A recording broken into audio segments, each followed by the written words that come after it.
We specialize as professionals in irritable bowel syndrome, which is a disorder of gut-brain interaction that can lead to all sorts of uncomfortable symptoms like abdominal pain, diarrhea, constipation, mixture of both. And we've done some different videos about the symptoms of IBS. I'll be sure to link those down below. And if you've watched those, then you probably know that there is a huge laundry list of symptoms that can be associated with IBS. So we wanted to talk a little bit more today about different symptoms that are not associated with IBS.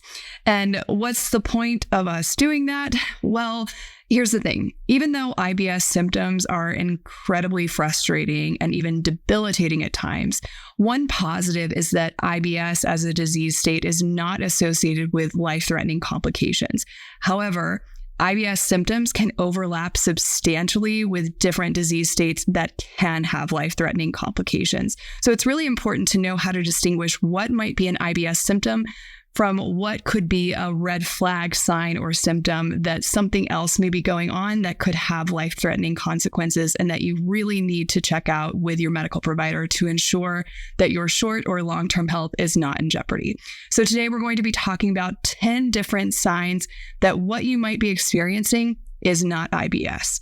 Now, I do want to say, as I'm going through these 10 different signs, if at any time you hear something that you've been experiencing, please stop and set up an appointment with your medical provider right away. These are the types of signs and symptoms that if you are having them, you don't want to sit on your hands. You definitely want to take action right away to ensure that you're getting the right kind of medical care. Now, as I'm going through these different signs, know that they're not in any particular order. And also know I don't plan to really expound on anything because there's different conditions that can contribute to several of these signs. So rather than planting lots of ideas about, oh, well, maybe it's this, and leading to all sorts of health anxiety, these are all just, like I was saying before, your cue to touch base with your physician to see what's up. But the first sign that I wanted to bring to your attention would be unexplained weight loss, particularly if you've lost greater than 10% of your body weight within the past 3 months and you don't know why. Now, the second red flag sign that I want to mention would be if you're having IBS like GI symptoms, but you also have a family history of bowel diseases like colorectal cancer, celiac disease, and or inflammatory bowel disease. So think ulcerative colitis, Crohn's, etc.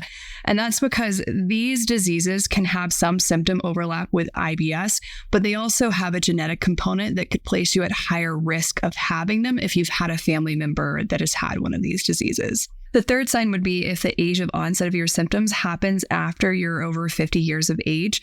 And don't get me wrong, IBS can happen at any age, but more often than not, onset of symptoms for IBS happens either in the teen years or early adulthood, with less than 25% of IBS cases being diagnosed after the age of 50. The fourth sign is rectal bleeding or blood in the stool. And blood in the stool can look different depending on where the bleeding might be happening in your GI tract. So it can be bright red, dark red, or maroon, and even black.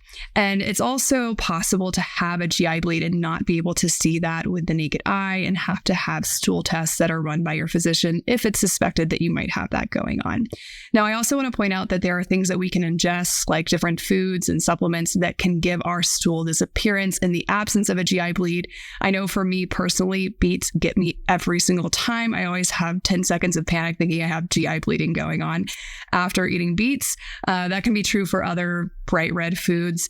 And then also iron supplements are another primary offender. They give the stool a very dark, almost black appearance. I would say it's more dark green.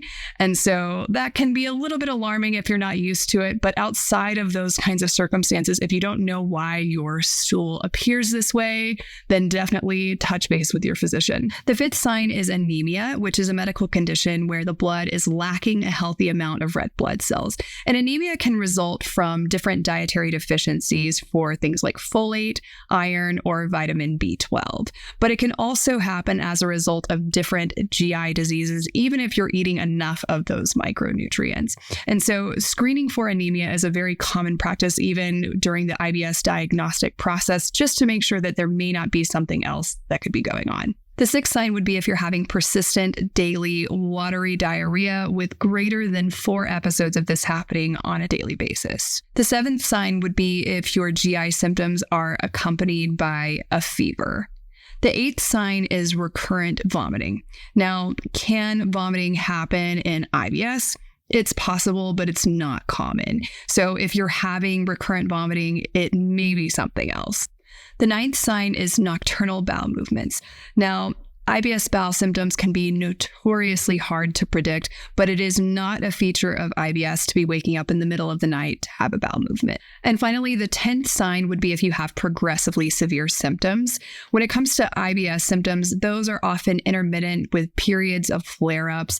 But if you notice that your symptoms are progressively getting worse, it could be that there's something else going on that needs to be addressed. And those are 10 signs that you may be dealing with something that is not related to IBS. Thanks for watching this video, and as a quick reminder, don't forget to check out ibsprobiotics.org. We're really proud of this research project turned comparison tool that we've made. And of course, it is free and publicly available. And if you want to keep up to date with the latest IBS research, you can follow me here. See you next time.